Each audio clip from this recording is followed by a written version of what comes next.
Allu Arjun arrest చేసిన తీరుని తీవ్రంగా ఖండించారు బీఆర్ఎస్ ఎమ్మెల్యే కౌశిక్ రెడ్డి. రేవంత్ రెడ్డి చేసే పనుల వల్ల తెలంగాణకు చెడ్డ పేరు వస్తోందన్నారు కౌశిక్ రెడ్డి. ఇవాళ రేవంత్ రెడ్డి గారు అల్లు అర్జున్ గారిని అరెస్ట్ చేసిన తీరుని నేను తీవ్రంగా ఖండిస్తా ఉన్నాను.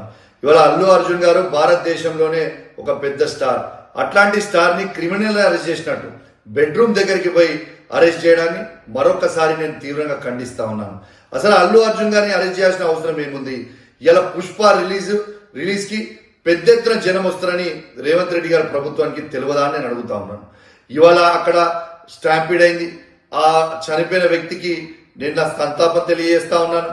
కానీ ఇలా దీనికి కారణమైంది రేవంత్ రెడ్డి గారి ప్రభుత్వమా కాదా ఒక్కసారి ఆలోచన చేయండి. అరెస్ట్ చేయాల్సింది అల్లు అర్జున్ కాదు, అరెస్ట్ చేయాల్సింది రేవంత్ రెడ్డి గారిని అని చెప్పి నేను తెలియజేస్తా ఉన్నాను. ఇలా రేవంత్ రెడ్డి గారికి కొవ్వెక్కి నోటికొచ్చినట్టు మాట్లాడడం, ఇవాళ ఎవరిని పడితే వాళ్ళని ఇల్లీగల్ గా అరెస్ట్ చేయడం మరొకసారి నేను తీవ్రంగా ఖండిస్తా ఉన్నాను. ఇలా రేవంత్ రెడ్డి గారు ఒక్కసారి గుర్తుపెట్టుకోండి, ఈ ప్రభుత్వం శాశ్వతం కాదు. రేపు ప్రభుత్వం మారినాక మీకు మళ్ళా ఇదే పరిస్థితి వస్తుందని తెలియజేస్తా ఉన్నాను.